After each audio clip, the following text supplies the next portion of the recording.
قايمه بالواجب فيه.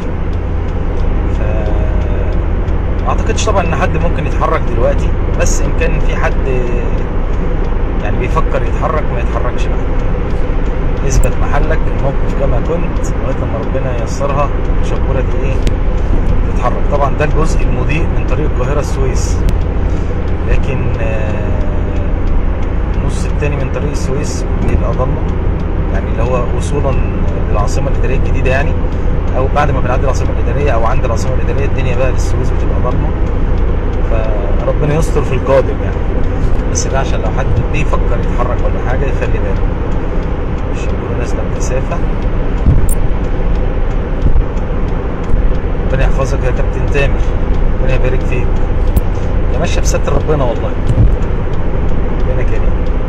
انا كده كده مشغل الانتظار وماشي 70-80 يعني.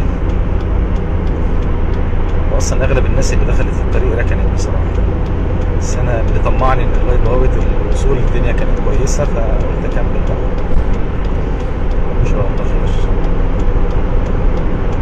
طريق القاهره السويس الشبوره عامله فيه شغل فاخر من الاخر،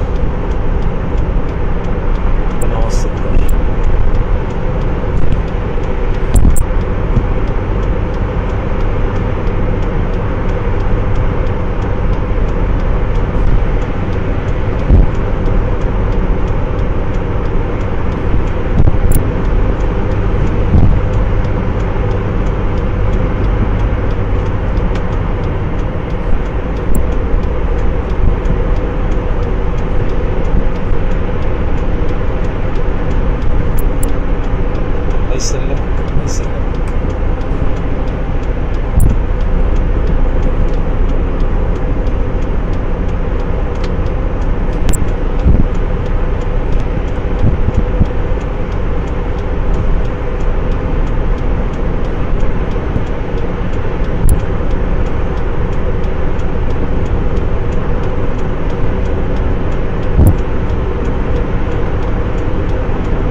عشان تتستر يعني، ربنا يسترها ان شاء الله.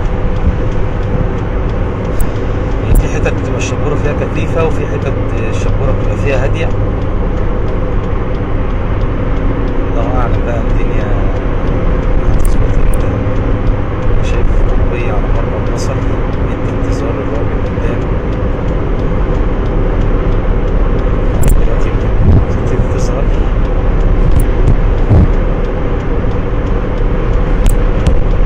في الكاميرا بتاعت الموبايل اوضح من الواقع على فكره، مش عارف ليه حاجه غريبه.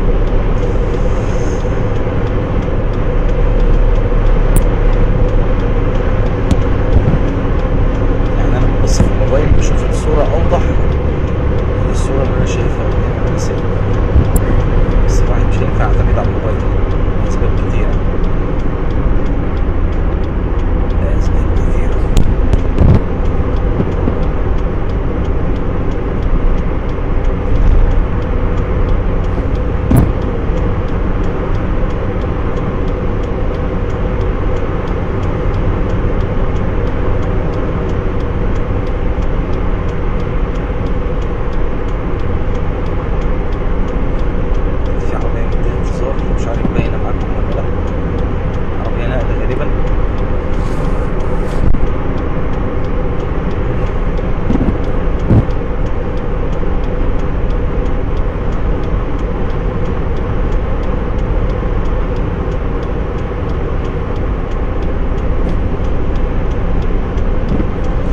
يسلمك يا استاذ احمد، شغل الانتظار والله. الله يسلمك.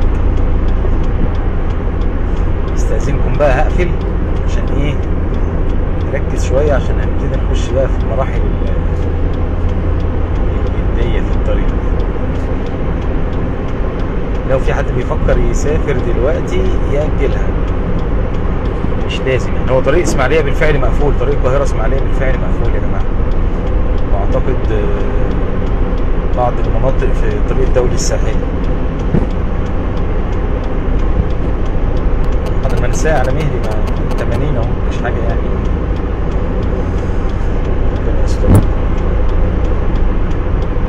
يا عروسة ابني يا على الله.